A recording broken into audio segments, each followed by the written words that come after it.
Hello viewers, in this video I will show you how to fix Reddit server error problem, and we have encountered an error "please try again later" problem on Reddit. If you want to solve this problem, please follow the step. Step 1. Open your phone setting, scroll down, tap on apps, tap on manage apps, search Reddit application, tap on Reddit application, again tap on storage, tap on clear data, tap on clear cache data. Open Play Store and update your Reddit application. Step 3. Restart your device.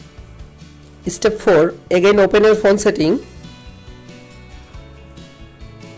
tap on Wi-Fi, check your internet or Wi-Fi connection properly. You can follow all of the steps to fix Reddit server error problem. If this video helpful for you, please subscribe our channel and like this video.